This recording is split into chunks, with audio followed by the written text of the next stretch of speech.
Why did Dragon Ball Sparking Zero lose 90% of its players since launch? And no, we're not talking about just some random Dragon Ball game. We're talking about the Dragon Ball game that people have been looking forward to for years since it has been announced. Now 90% of the player base gone. Let's talk about it. What's good, you guys? My name is Money Monsoon, and I wanted to create this video to really talk about the problems Sparking Zero is facing and the current player loss. As it stands now, Sparking Zero definitely doesn't have nearly as many players as it did from launch. And what does that mean? At launch on Steam, this is one platform. We're not addressing PlayStation, but the stats kind of do carry over. It kind of shows what's going on in the game in general. And so if we look at the Steam data, we can kind of just make a reference, an idea about what's going on other platforms too. And so on Steam at launch, we had a high of 122,000 peak viewers. That is a lot of people interested in the game at once. And we all remember this time because it was just a couple weeks ago. But not actually a couple weeks ago. It's really been like a full month. The game came out on the 10th for everyone. And now it is November 10th. It's been out for a full month, 30-day cycle. And now currently we are looking at 15,000 peak viewers in a 24-hour cycle, which is just a mere 10% of its original 122,000 glory. Now this is pretty huge. This is pretty big to talk about because this is pretty quick for a game to lose a lot of its player base. So let's really dive into why people have decided to leave Sparking Zero, or not leave. I know people didn't decide to give up on Sparking Zero, though some people have, but rather they're just choosing not to play it currently. And that has a lot to do with the current state of the game. Now, why are people leaving? Clear answer to this. People aren't playing the game because they're not enjoying the game. Rather, they have nothing keeping them on the game. There's no reason to keep playing the game. Now, the game has its enjoyable moments. I'm sure as everyone started playing the game, they really enjoyed it. If they weren't touching online, playing the story, playing whatever else the game had to offer. But as soon as people really started getting into online, people didn't really have a good time with the game. Why? Because a lot of it is unbalanced. And what that means is that some characters are definitely better than other characters. And so if you choose to play these other characters, you'll just be at a clear disadvantage, even though there's 160 whatever characters in the game. And to top that off, in the ranked online experience, you're pretty much only going to be running into the same few 5-10 characters who will have the clear advantage over you. And so you'd have to actually just be better than these people to be able to win. Or you could just choose to play one of these top 10 characters in the game. Now, this shouldn't be nearly as big of a problem as it is. But why is this a big problem? Now, before I really talk about this, I do want to say I personally have been enjoying the game. But seeing as how so many people are choosing to leave this game, this is just such a huge topic for the Sparking Zero community right now. So I feel like I have to address this. And I am putting myself in the view of like the most negative aspects of the game as I address this. So please take that in mind. I am looking forward to the success of this game. I know it's not done yet and there's a lot to come, but like, let's talk about it. This game, everyone was looking forward to it, but this game doesn't actually have much to offer. Like, as you look through the menu, there's not really much to do. There's the ranked experience online, there's some tournaments, and then everything else is you either play up against your friends, you play the episode battles or the custom battles that the player is making, which of course I guess that means infinite possibilities, but that's not really much because really it's all the same experience. You're either choosing to fight up against CPU or you're choosing to fight up against online players. And so really, like, the main attraction as of right now is ranked. With the whole UI in the system, everything really is pointing towards ranked. That is the shiny gold object in this game. And in ranked, everything is busted, right? Like, everything's unbalanced, and that's what they want the game to be. And in the current state of the game, there's not nearly enough punishment for when people choose to leave games, because a lot of times when you get advantages in Sparking Zero or start dusting on people, we get that connection timed out screen and they just DC'd, chose to disconnect. That's what the ranked experience is. OP characters, disconnects, and ass beatings. That's what it is. And you could say skill issue. I guess people are not choosing to choose certain characters. And a game that has so many characters, a first Dragon Ball game with 160 characters at launch, plus like 60 more characters to come with DLC packs, like, yes, of course I want to choose a different character, but there's no benefit in doing so. Now, this alone, I believe, has caused a bunch of people to leave, because there's not really also a benefit in grinding out ranked. Like, sure, you could have that title, but there's no real reward for it, because we know that we could see clearly at the top of the leaderboard, the top players are just people who are using the most OP characters. So it's like, okay, well, I could just choose to believe those people aren't skillful. Sure, they grinded to the top, but they're using OP characters. There's no actual skill behind it. You could just say that, and like, there's no motivation to grind ranks. And bear in mind, ranked is the main attraction of the game. Now, do I think players are going to come back? Yes. People have been talking about this game forever. There was more excitement and hype for the game, and then once the game came out, there was that whole honeymoon phase. We are now seeing the end of the honeymoon phase, where 90% of the players have left. And this isn't a live service game. Most of the games that come out today are just live service games, with exceptions of golden gems like Elden Ring. Most of what we see is live service. But Sparking Zero is not a live service game. We're not going to see constant updates. And good for them. They decided not to make the game live service, which I was actually really for. But at the same time, they didn't make the game a complete game. The game's not nearly complete. Like, let's put all the balancing stuff to the side. The game doesn't actually have much of a player experience to offer. What do I mean by that? The game promises a 2v2. There's no 2v2 in the game. It's literally incomplete. It's just something to look forward to. Now, personally, I think 2v2 is going to bring this game back. Like, this, it's going to be one of the most fun experiences ever, because instead of just playing up in these online games, now you could play with your bro, and it will make the game 10 times more fun. Now, I feel like most Sparking Zero players could relate that most of the fun that everyone's had in this game has been when they're just playing against their friends, choosing random characters, doing random versus matches, because you know that your opponent's not going to choose the most OP character. And of course, like, if they do, you're chatting with this person, you're actually talking to this person. Now, maybe if they added in-game VC, that would change a little something for the ranked experience. But other than that, like, that's when, as a collective whole of Sparking Zero players, that's when they're having the most fun, just playing up against their friends. Now, this actually makes sense, because Budokai Tenkaichi 3, no one was really playing online like that. It was mainly a local player game. Everyone had the most fun playing up against their friends, which makes how they dropped Sparking Zero not make sense. Originally, they weren't going to have the split screen multiplayer experience in Sparking Zero.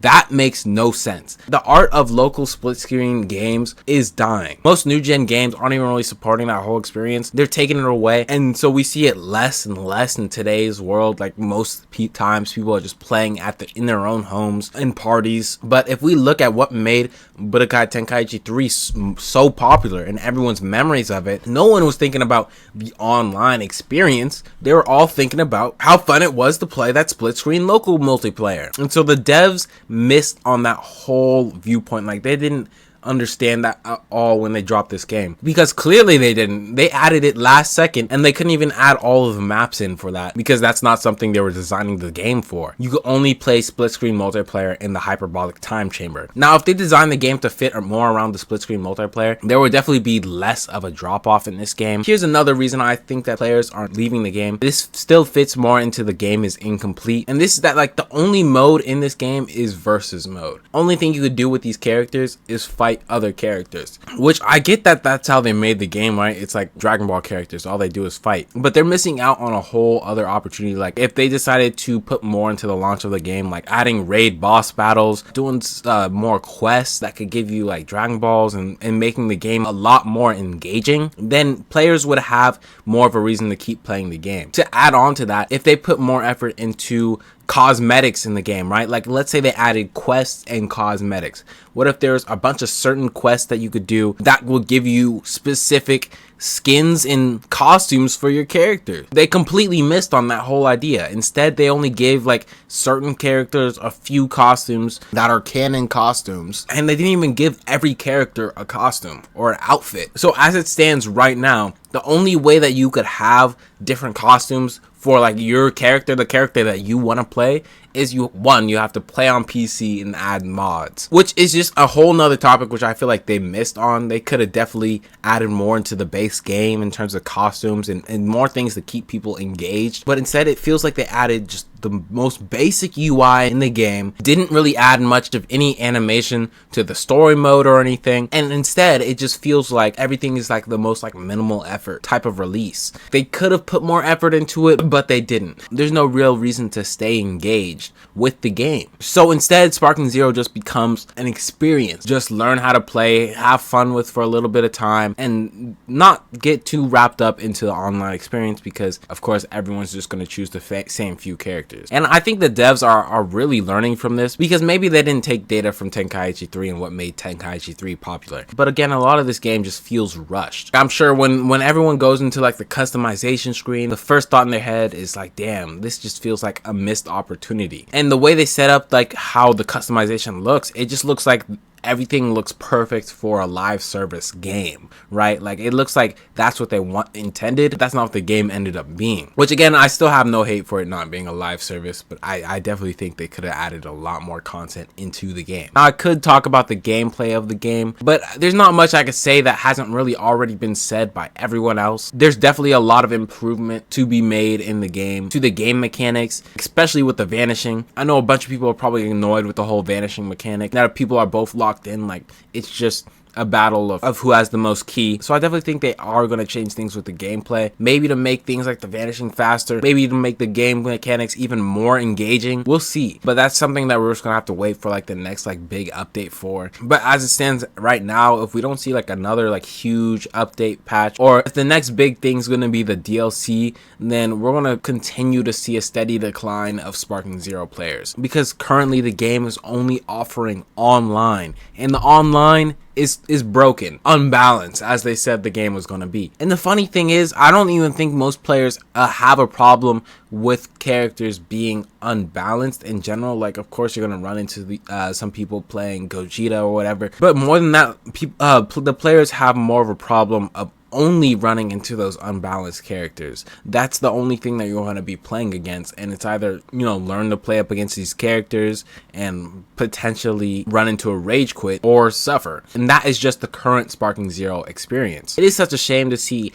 all these people who are so hyped for the game now not nearly as hyped, but I don't think this means that Sparking Zero players are going to forever leave the game. These player drop off is because they're not interested in the game right now. They see that it is broken. The game doesn't actually have much to offer other than rank, and they definitely will come back, because Budokai Tenkaichi 3 was huge. People were hyped for this game because of that, and so there is definitely a reason to come back. But there's not a reason to stay on, to keep playing until something gets changed. Currently, there's a steady decline in the numbers, but I can definitely see that decline becoming an incline if they fix the current problems with Sparking Zero and keep adding more and more to the game. Now, what else is there to talk about? I've covered that the game doesn't really have much content, right? It's focused on ranked, and ranked is pretty broken. Talked about how there's not many cosmetics. There's not many quests to do outside of like play different characters as the quest for Xenos. So there's not really much to grind for. Like in Xenoverse, people would be grinding the same mission over and over just for one ability. I could see that happening with Sparking Zero if there were cosmetics, grinding the same stuff over and over